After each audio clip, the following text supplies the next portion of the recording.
بسم الله الرحمن الرحيم له معقبات من بين يديه ومن خلفه يحفظونه من أمر الله إن الله لا يغير ما بقوم حتى يغيروا ما بأنفسهم وإذا أراد الله بقوم سوءا فلا مرد له وما لهم من دونه من وال. الحمد لله رب العالمين وصلى الله على نبينا محمد وعلى آله وأصحابه أجمعين. عن ابن عمر رضي الله عنه قال قال رسول الله صلى الله عليه وسلم إن لله أقواما اختصهم الله بالنعم لمنافع العباد ويقرها فيهم ما بذلوها فإذا منعوها نزعها عنهم وحولها إلى غيرهم. یہ ایک نبی کریم صلی اللہ علیہ وسلم کی حدیث ہے جسے امام طبرانی رحمہ اللہ اپنی کتاب الاوسط معجم الاوسط اور امام بیہقی رحمہ اللہ اپنی کتاب شعب الایمان، امام ابن ابی الدنیا رحمہ اللہ اپنی کتاب قضاء الحوائج وغیرہ میں نقل کرتے ہیں. حضرت عبداللہ ابن عمر رضی اللہ عنہما سے روایت ہے کہ نبی کریم صلی اللہ علیہ وسلم نے ارشاد فرمایا، اللہ تبارک و تعالی بعض قوموں کو نعمتوں سے نوازتا ہے. اللہ تعالی تمام دنیا کے لوگوں کو ایک وقت میں مالدار نہیں کرتا. کبھی کسی ملک کا چرچا ہوتا ہے مالداری میں، کبھی دوسرا ملک ہوتا ہے. اس طرح دیکھیں آپ، کبھی کسی علاقے میں دین کا چرچا زیادہ رہتا ہے، کبھی کسی علاقے میں رہتا ہے، کسی علاقے میں علماء زیادہ پائے جاتے ہیں، کبھی کسی اور علاقے میں علماء زیادہ پائے جاتے ہیں. یہ سب اللہ تعالیٰ کی نعمتیں ہیں جو اللہ تبارک و تعالیٰ ہر قوم کو یکے بعد دیگرے نوازتا ہے. تو آپ صلی اللہ علیہ وسلم نے ارشاد فرمایا کہ اللہ تعالیٰ بعض قوموں کو نعمتوں سے نوازتا ہے. کیوں نعمتیں دیتا ہے؟ تاکہ اسے اللہ کے بندوں کے لیے مفید کاموں میں صرف کریں. یعنی اگر آپ کو کوئی نعمت ملی ہے تو اللہ کی مخلوق کا اس سے فائدہ بھی ہونا چاہیے.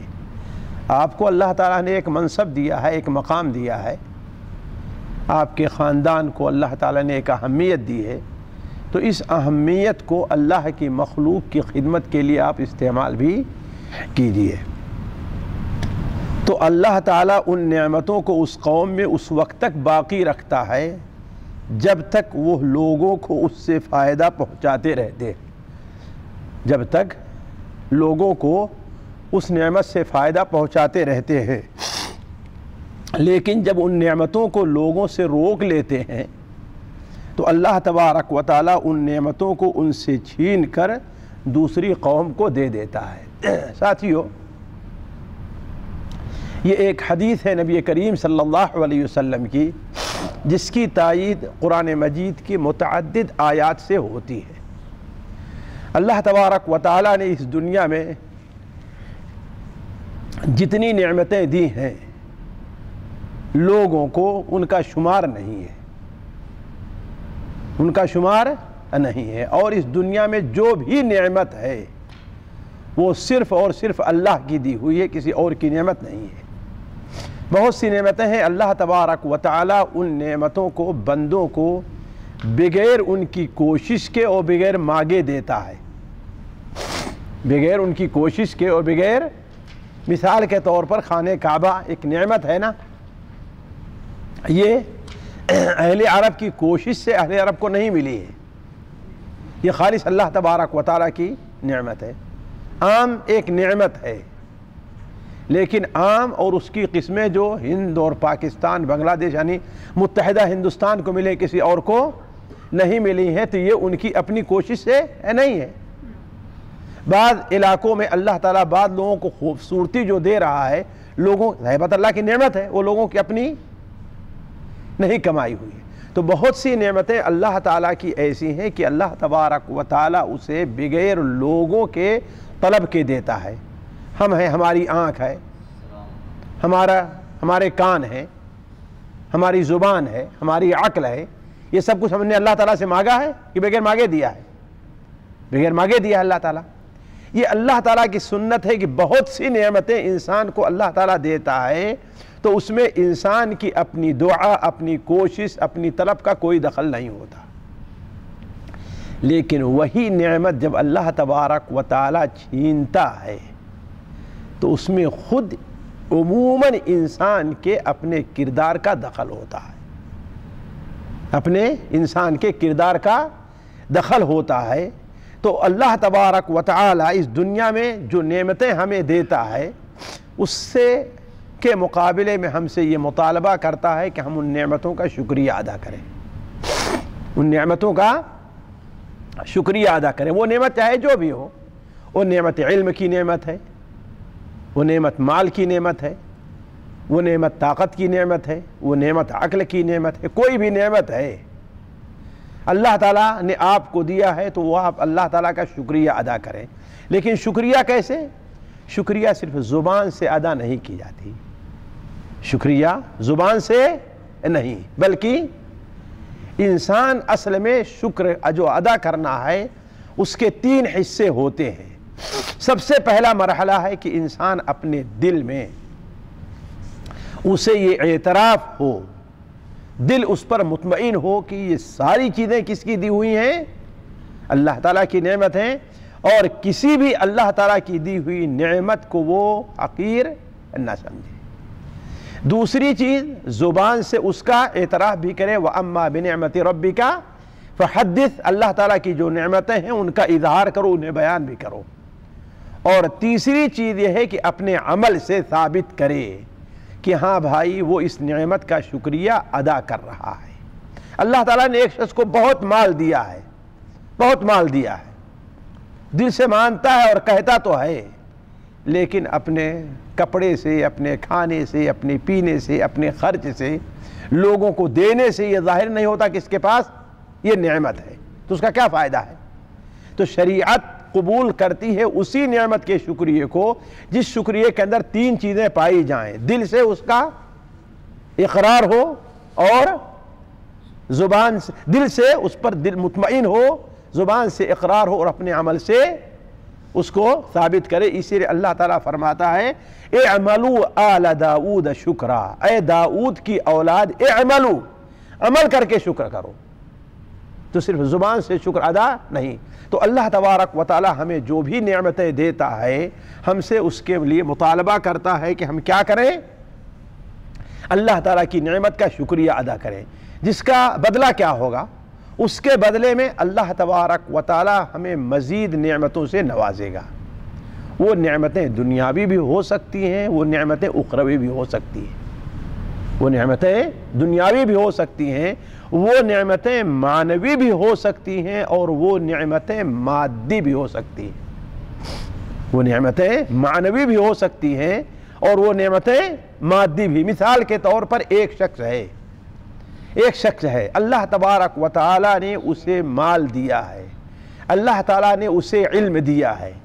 وہ اس علم کو جہاں کہیں ضرورت ہے وہاں اس علم کو وہ خرچ کر رہا ہے، وہ خرچ کر رہا ہے. اس کے بدلے اللہ تبارک و تعالی اگر وہ سچا ہے تو گویا اللہ تعالیٰ اسے عمل کی بھی توفیق عطا فرما رہا ہے کہ اپنے علم کے مطابق عمل بھی کر رہا ہے.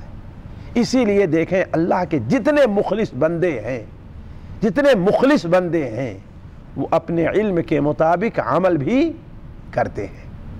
ان کو عموماً بڑے سے بڑا عالم ہو اگر اپنے علم میں مخلص ہے تو وہ نوافل کا خصوصی اہتمام کرتا ہوگا. تہجد کی نماز وہ چھوڑے گا نہیں، وہ نفلی روزوں کو چھوڑے گا نہیں.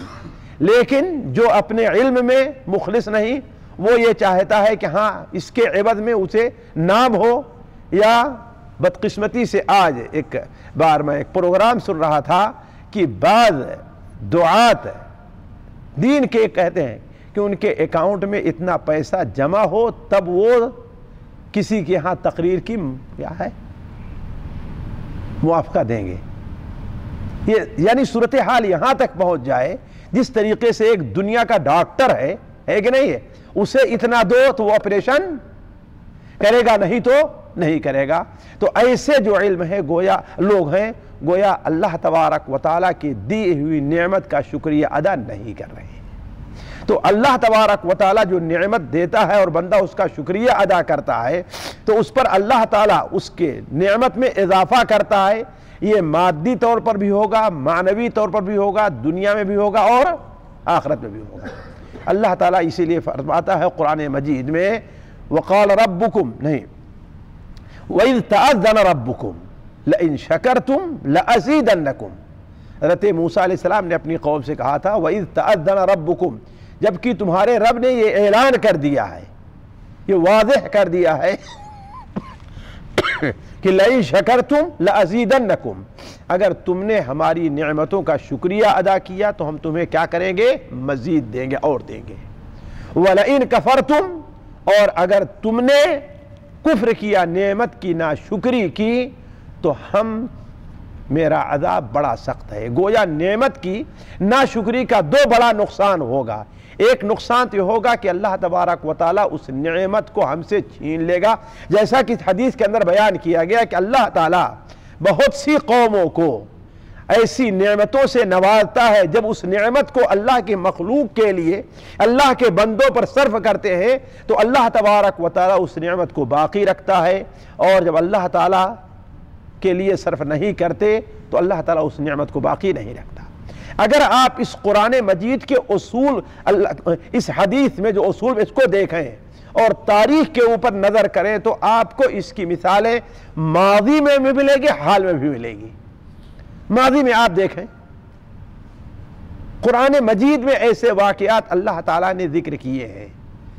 صحیح حدیثوں میں ایسے واقعات, صحیح مسلم شریف میں کا واقعہ آپ لوگوں نے برابر سنا ہوگا کہ ایک شخص نے کہیں جا رہا تھا تو بدلی سے ایک آواز سنتا ہے کہ فلاں کے حدیقے کو جا کر کے سیراب کرو.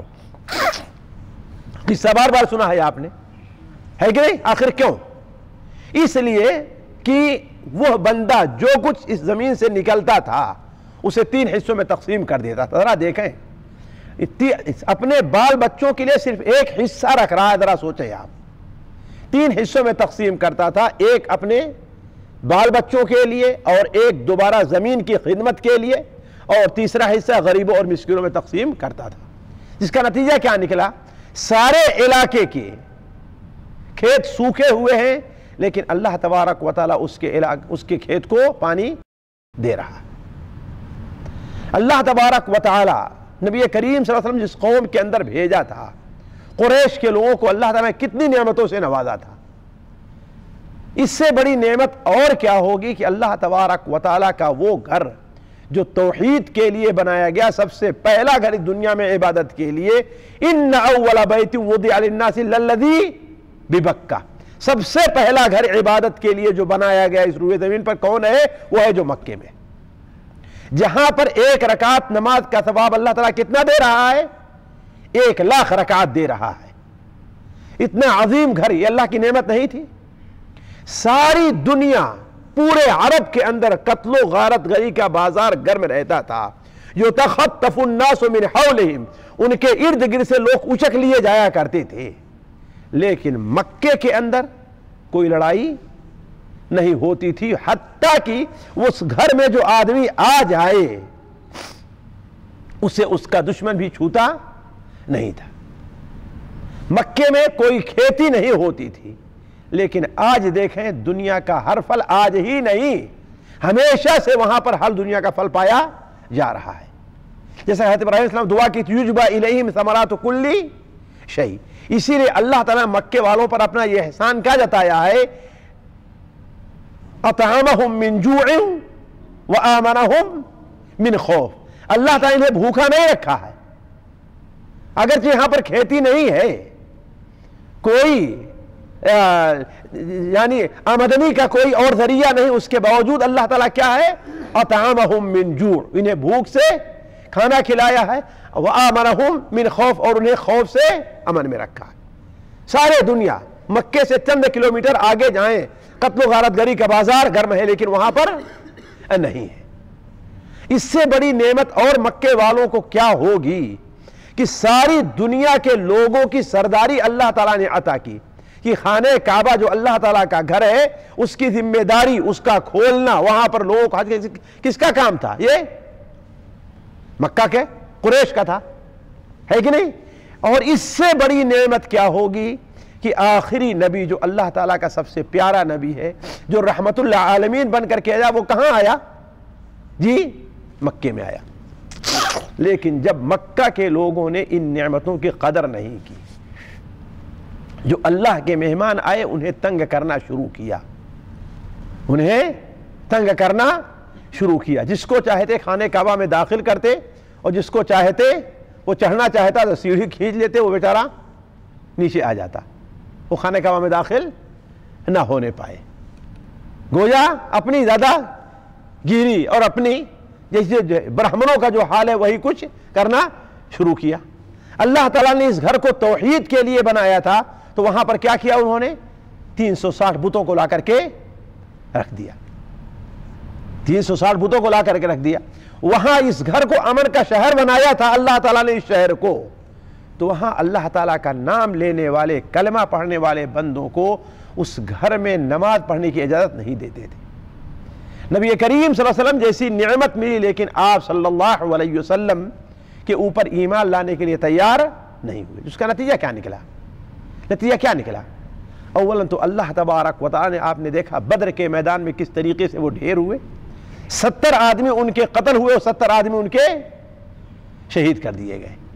اسی لیے اللہ تعالیٰ قرآن مجید فرماتا ہے ذالک بأن اللہ لم یک مغیرا نعمتہ علی قوم، یہ ایسا اس کے ساتھ یہ ہوا ہے کہ اللہ تبارک و تعالیٰ جب کسی قوم پر نعمت اپنی کرتا ہے تو اس نعمت کو اس وقت تک نہیں بتا جب تک کہ وہ لوگ خود اللہ کی نعمت کو بدل نہ دے، ہے کہ نہیں؟ حتیٰ کہ ایک دن ایسا آیا کہ مکہ شہر اور خانہ کعبہ کی تولیت ان کے ہاتھوں سے نکل گئی۔ کس کے ہاتھ میں آئی؟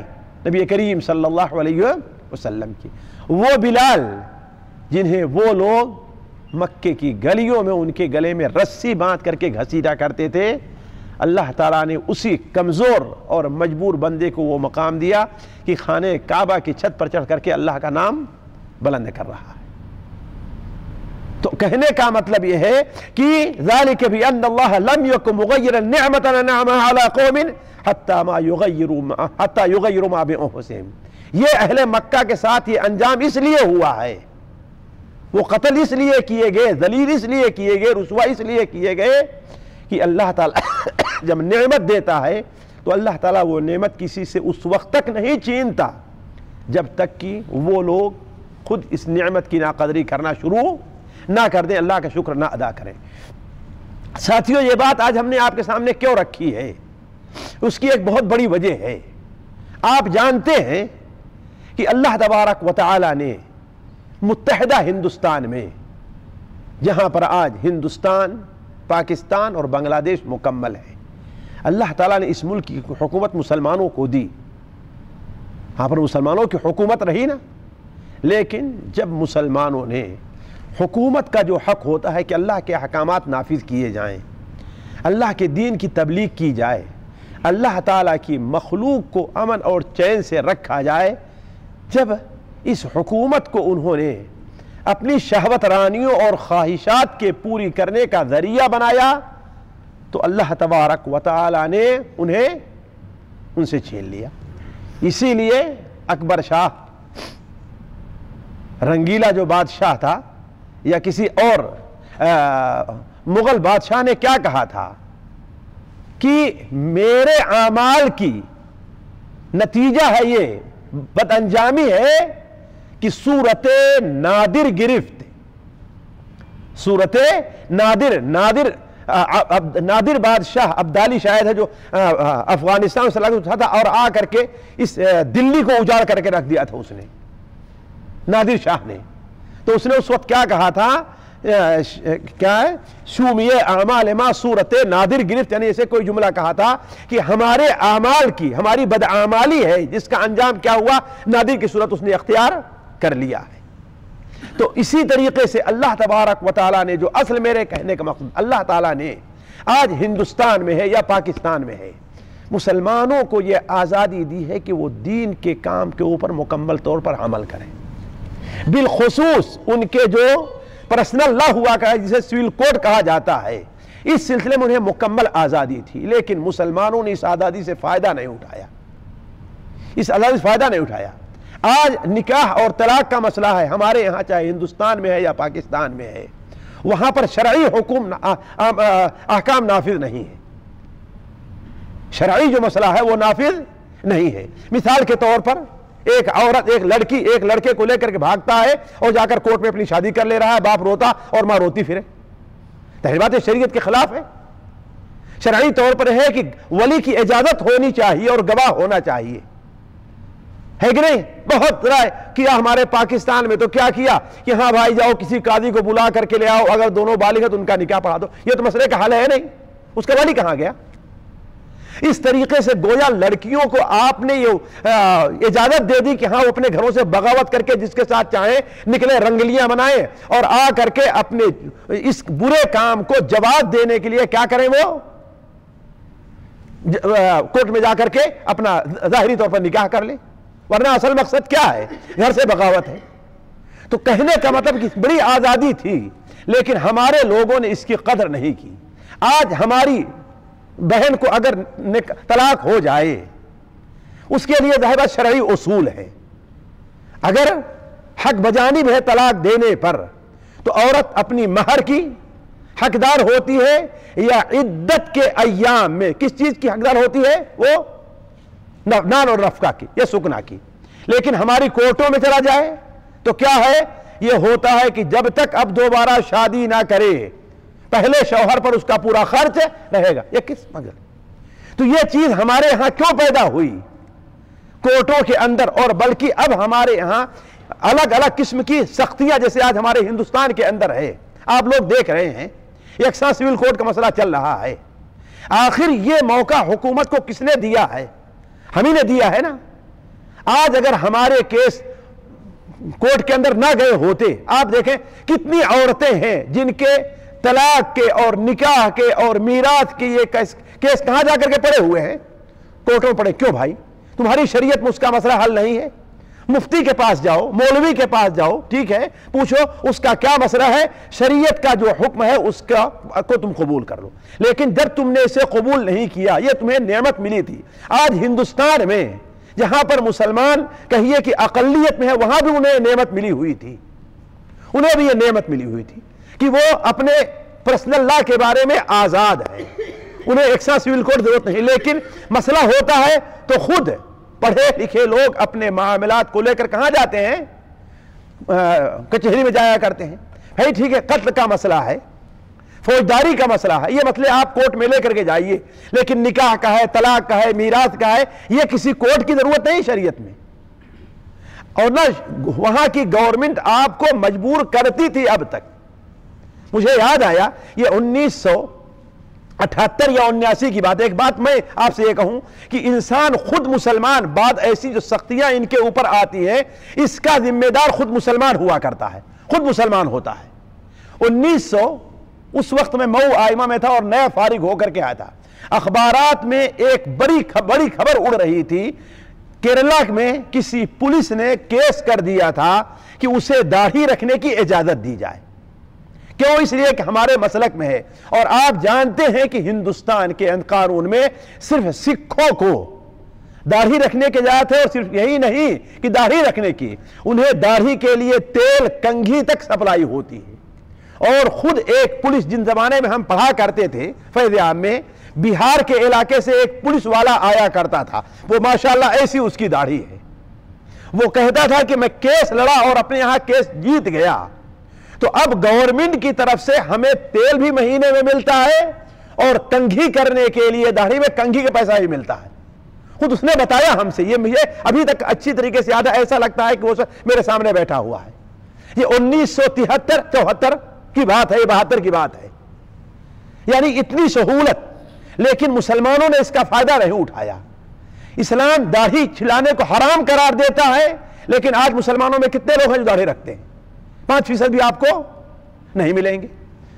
اسی لیے جب کیرلا کے اندر یہ مسئلہ گیا، قاضی کے سامنے پیش ہوا، تو اس مسلمان نے کہا کہ نہیں، میں داڑھی رکھوں گا اور مجھے مجبور نہ کیا جائے، نہ ہی مجھے برخاست کیا جائے اپنی نوکری سے۔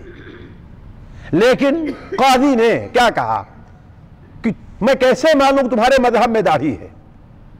سکھوں کے مذہب میں داڑھی ہے، اس لیے کہ دیکھو کوئی بھی سکھ آپ کو ایسا نہیں ملے جو داڑھی چھلا رہا ہو، کوئی بھی نہیں ملے گا، ہے کہ نہیں؟ اللہ ماشاءاللہ کہیں ہو جو باہر ملکوں میں نکلے ہوئے لیکن ہندوستان میں رہ کر کے۔ اور میں کیسے مانوں تمہارے مذہب میں، جبکہ زیادہ تر مسلمان بغیر داڑھی کے دکھائی دیتے ہیں؟ اس کا مطلب تمہارے مذہب کے اندر داڑھی رکھنا ضروری نہیں ہے، لہذا وہ شخص کیس ہار گیا۔ وہ کیس تو یہ آپ کو سہولت تھی، جیسے ہم نے بتایا، ہم نے اس پولیس کو دیکھا ہے جسے گورنمنٹ تیل بھی دیا کرتی تھی اور کنگھی بھی دیا کرتی تھی، کنگھے پیسہ دیتی تھی، یعنی ظاہر بات ہے جو پولیس والے ہوتے ان کو وردی کے الگ سے پیسہ، یہ ساری چیزیں ملتی ہیں، یہ ملتی تھی، وہ جیتا۔ لیکن یہ شخص کیوں ہار گیا؟ اس لیے کہ اللہ تعالیٰ کی ایک نعمت ہمیں آزادی ملی تھی، ہم نے اس کی قدر نہیں کی۔ تو مسلمانوں کو چاہے جہاں ہو اس نقطے کے اوپر غور کرنا چاہیے کہ اللہ تعالیٰ اگر کوئی نعمت انہیں دے رہا ہے تو اس نعمت کی ناقدری نہ کریں۔ اللہ انہیں اکثریت میں رکھ رہا ہے، اللہ تعالیٰ انہیں مالداری دے رہا ہے، اللہ تعالیٰ انہیں علم دے رہا ہے، اللہ تعالیٰ انہیں آزادی دے رہا ہے، اللہ تعالیٰ انہیں صحت دے رہا ہے، تو اللہ تعالیٰ کی ان نعمتوں کی قدر کرنی چاہیے اور اس کی ناقدری نہیں کرنی چاہیے۔ اگر اس کی ناقدری کی گئی تو اللہ تبارک و تعالیٰ بعید نہیں کہ جس طریقے سے دوسری ساری نعمتیں چھینتے چلا جا رہا ہے، ایسے ہماری آزادی کی جو نعمت ہے وہ آہستہ آہستہ مکمل طور پر ہم سے چھن جائے۔ تو اللہ کے رسول صلی اللہ علیہ وسلم کی حدیث ہے کہ اللہ تعالیٰ بعض قوموں کو نعمتوں سے نوازتا ہے تاکہ اسے اللہ کے بندوں کے لیے مفید کاموں میں صرف کریں، تو اللہ تعالیٰ ان نعمتوں کو اس قوم میں اس وقت تک باقی رکھتا ہے جب تک وہ لوگوں کو اس سے فائدہ پہنچاتے رہتے ہیں۔ لیکن جب ان نعمتوں کو لوگوں سے روک لیتے ہیں تو اللہ تبارک و تعالیٰ ان نعمتوں کو ان سے چھین کر دوسری قوموں کو دے دیتا ہے۔ تو ہمیں کوئی نعمت اگر ملتی ہے تو گویا اس کے چھین جانے میں ہمارا کردار بہت بڑا ہے۔ جیسا کہ ہم نے کہا اللہ تبارک و تعالیٰ نعمتیں تو بغیر طلب کے دیتا ہے، لیکن جب چھینتا ہے تو یہ نہیں کہ بغیر طلب کے بغیر کسی وجہ کے چھین لیتا ہے، نہیں، اللہ تبارک و تعالیٰ اگر چھینتا ہے تو اس کے پیچھے ہماری بد کرداری اور نعمتوں کی ناشکری ہوا کرتی ہے۔ جیسا کہ اللہ تعالیٰ فرماتا ہے لَإِن شَكَرْتُمْ لَأَزِيدَنَّكُمْ وَلَإِن كَفَرْتُمْ إِنَّ عَذَابِي لَشَدِيدٌ۔